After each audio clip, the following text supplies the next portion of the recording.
से, क्योंकि रिश्ता इस सरहज और साली का जो रिश्ता होता है बड़ा अजीब होता है बंधुओं। भगवान को भी नहीं छोड़ती है सब। हाँ, तो हम सब कहां से छूट जाएंगे।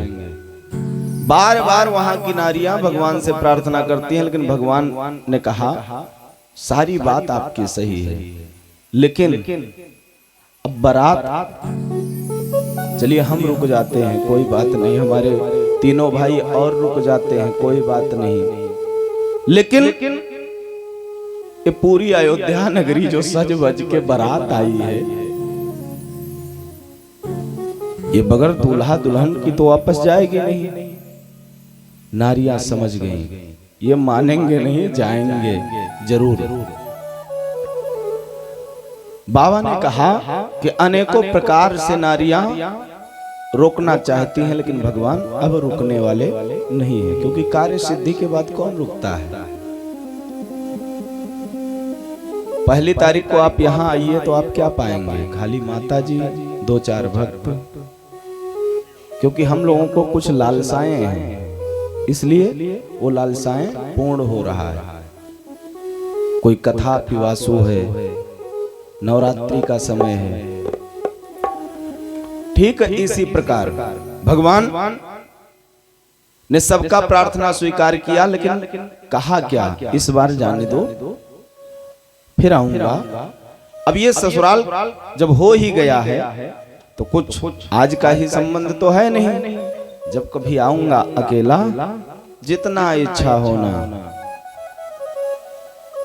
समस्त इच्छाओं की पूर्ति होगी, लेकिन इस बार नहीं, अगली बार।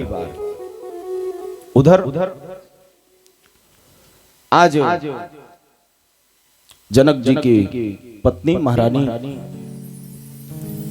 अपने पुत्री को प्रेम पूर्वक समझा रही है, और वास्तव में ये बेटियां एक कुल को नहीं संवारती, दो दो कुल को संवारती हैं। जन्म हुआ,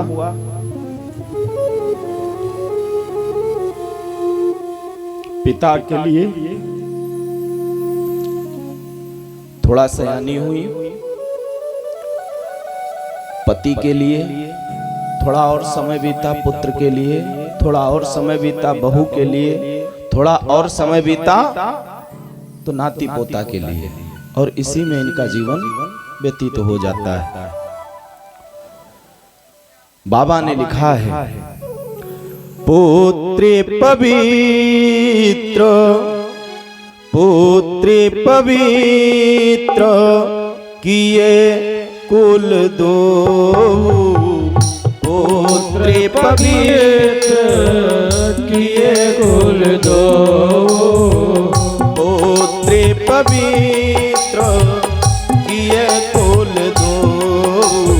अरे पुत्र पवित्र किए कुल दो, पुत्री पवित्र किए कुल दो। सुजस धवल जसो कहा सबको, सुजस धवल कहा सबको, सुजस धवल जसो कहा सबको, सुजस कहा जस को। चित सुर सारी की रति सरी तोरी, सिर सर जस का जस चोरी, गमनु किए विधो अन्न कपोरी, गवन किए विधो अन्न करोरी, पुत्री पवित्र किए कुल दो। अरे पुत्र पवित्र किए कुल दो। बाबा ने स्पष्ट शब्दों में लिख दिया है, एक ही कुल को नहीं, दो दो कुलों को पवित्र करती हैं। कौन? पुत्रियां। आज माता सिया के पास पहुंचती हैं और समझाती हैं, पुत्री अभी तक अपने घर में रही हो, वैसे तो आपसे कोई भूल नहीं हुआ है, लेकिन जिस प्रकार इस आंगन में रह करके चहचकाती रही हो, ठीक इसी प्रकार जब ससुराल पहुंचना तो जैसे इस कुल को तुमने पवित्र किया है, ठीक इसी प्रकार रघुकुल को भी पवित्र करना। यानी पुत्री पवित्र, कुल दोनों कुलों को पवित्र करना। और हर प्रकार से माता ने समझाया, और समस्त माताओं का यह धर्म है कि जब पुत्री विवाह योग्य हो जाए तो उसे समझाना प्रारंभ कर देना चाहिए कि ससुराल में कैसे रहना है, सास के साथ कैसे बर्ताव करना है, ससुर के साथ कैसे बर्ताव करना है, ससुराल में अपने से कोई बड़ा है उससे कैसे बर्ताव करना है, अपने से छोटा है उसको कैसे मानना है, कैसे बर्ताव करना है। ये सारी चर्चाएं होनी चाहिए, लेकिन समय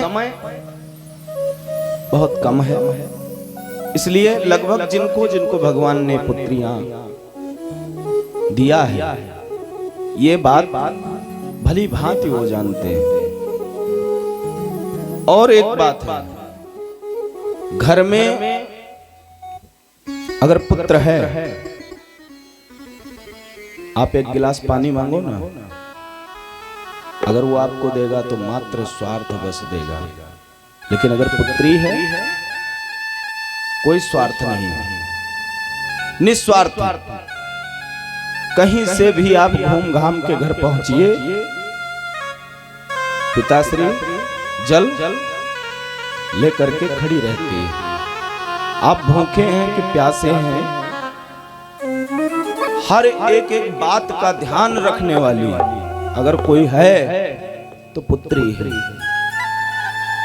अगर पुत्र से कामना करो कि मांगने पर जल मिले तो भी 2, 4, 10 बार कहना पड़ेगा, वो भी उसको लालसा है कि अगर मैं नहीं दिया तो पापा या पिताजी के जेब में जो है नहीं मिलेगा। पुत्री के समान कोई नहीं हो सकता है। जो बात प्रशंसनीय है उसकी प्रशंसा सदैव करना चाहिए। आपके घर में जन्म हुआ है, अनुशासन देखिए, जन्म हुआ है, बालिका का जन्म हुआ है और बालक का भी हुआ है, लेकिन बालक के लिए सर्वस्व छूट है। लेकिन अगर एक खिलौना पुत्री मांग बैठे ना, तुमको कहीं बाहर जाना है, मतलब शुरू से अंकुश और यहां तक, खैर वर अपने मन से चुनना नहीं चाहिए, लेकिन उसको ये भी अधिकार नहीं है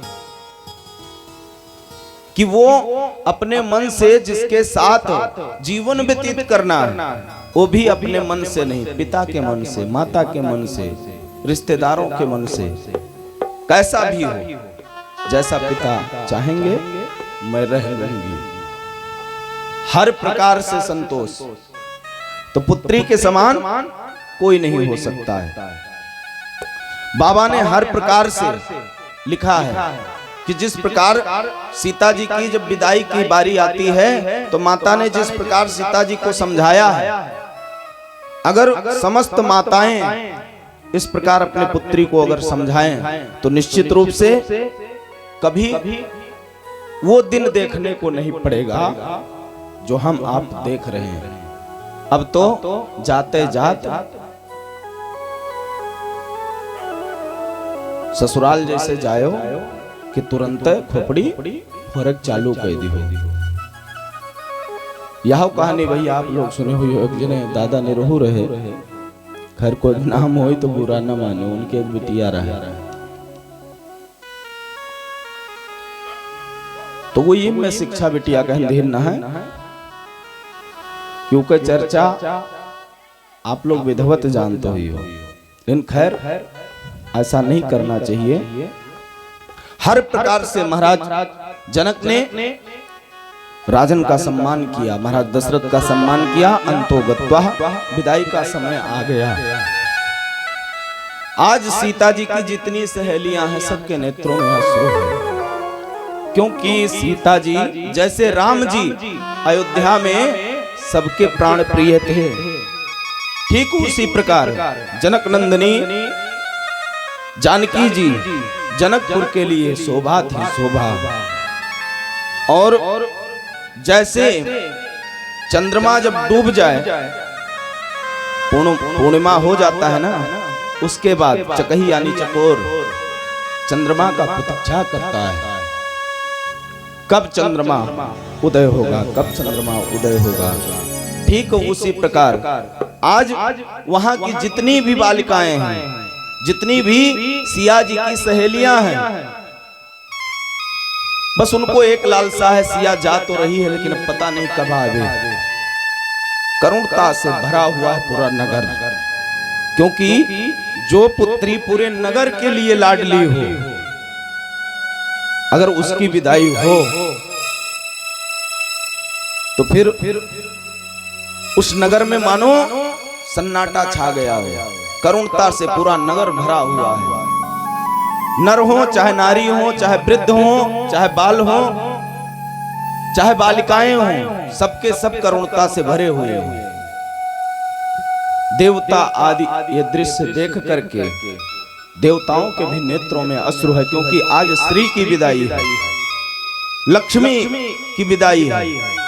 और उस विदाई एक तरफ प्रशंसा है कि हमारे राघव जो पार ब्रह्म परमेश्वर है, नारायण है, आज ये पहले हम लोग गुप्त रूप में जब जाते थे दर्शन करने तो दर्शन अकेला प्राप्त होता था।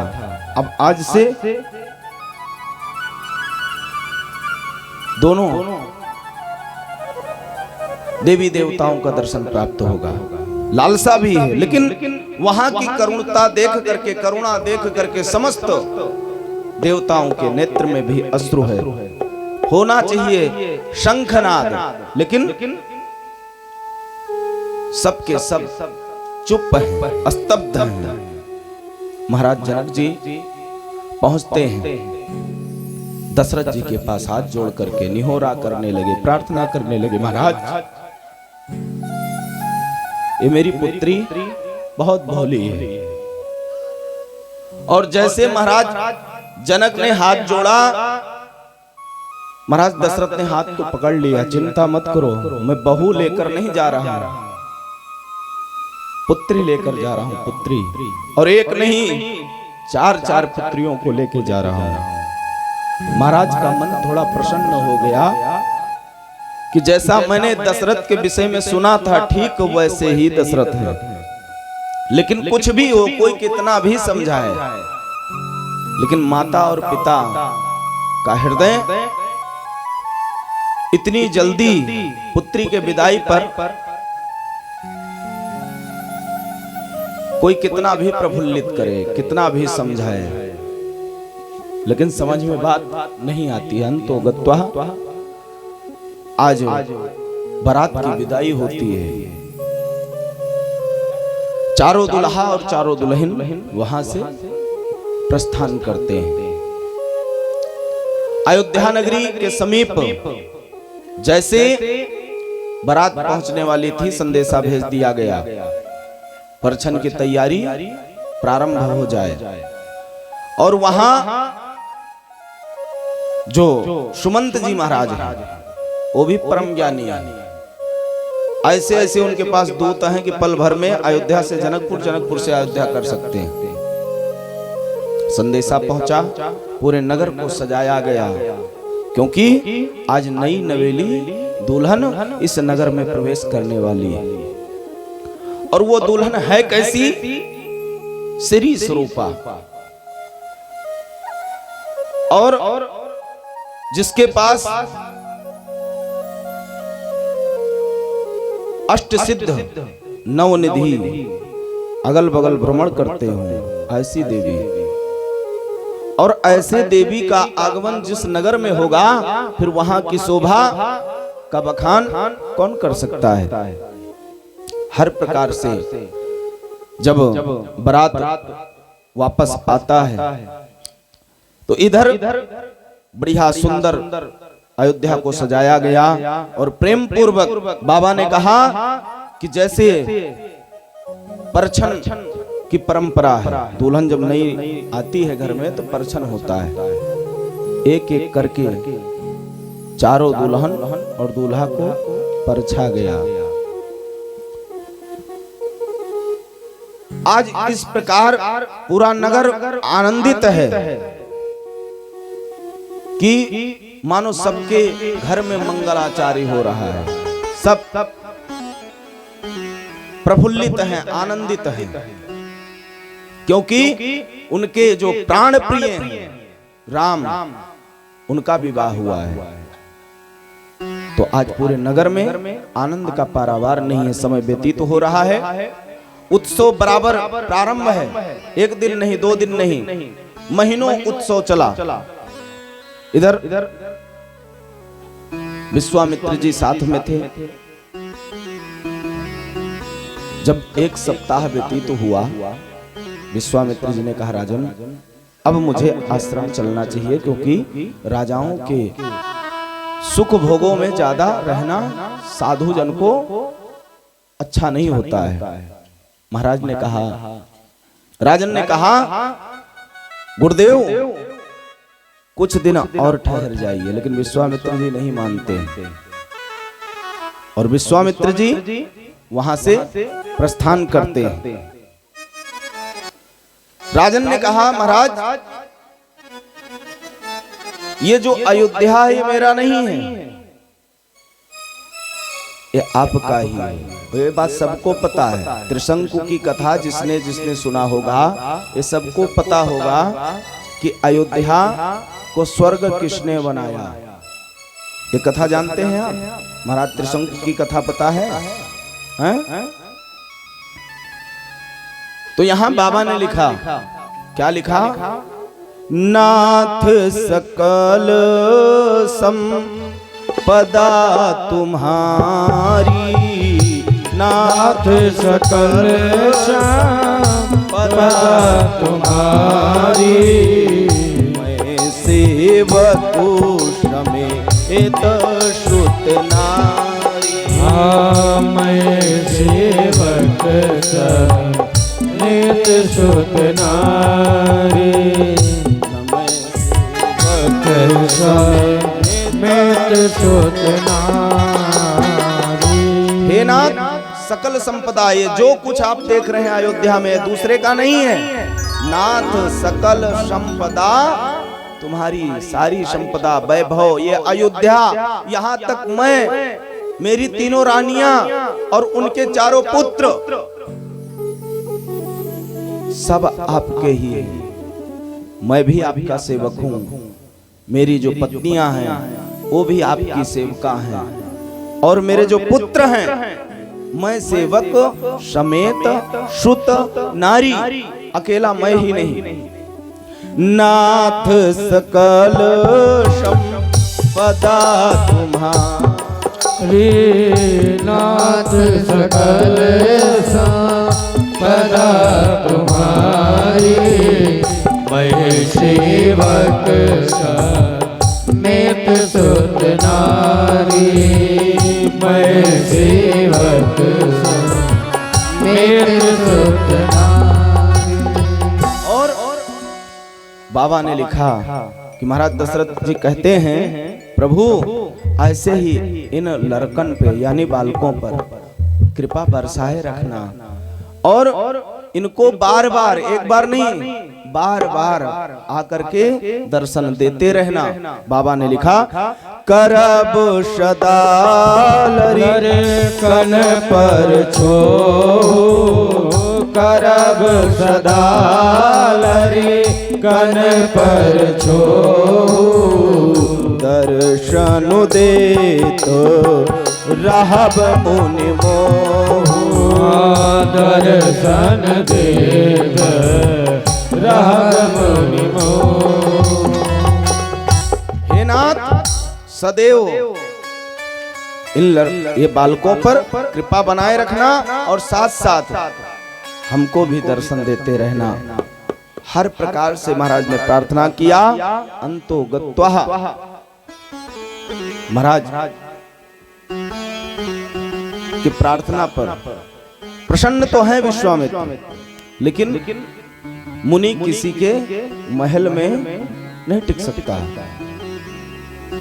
अगर कोई कार्य है 15 दिन 1 महीना रुक सकता है कार्य के निमित्त, लेकिन वो संग्रही नहीं हो सकता है। आज महाराज विश्वामित्र वहां से प्रस्थान करते हैं। इधर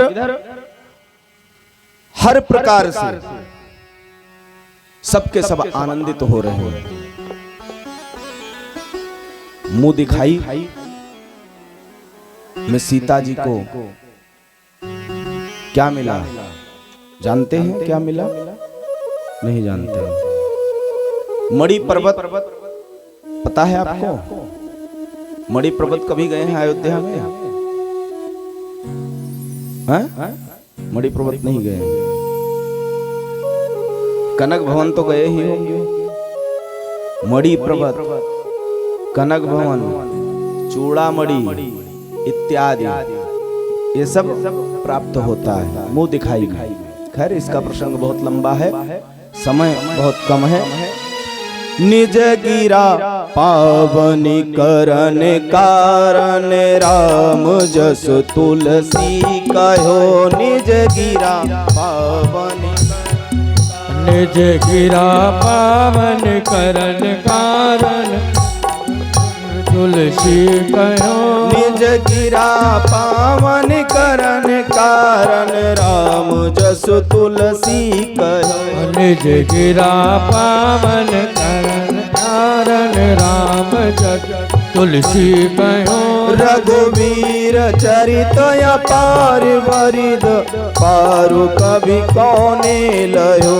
रघुवीर चरित अपार वारिद पार कवि कौने लयो। उपवीत ब्याह उछाह मंगल सुनि जो सादर गावहीं।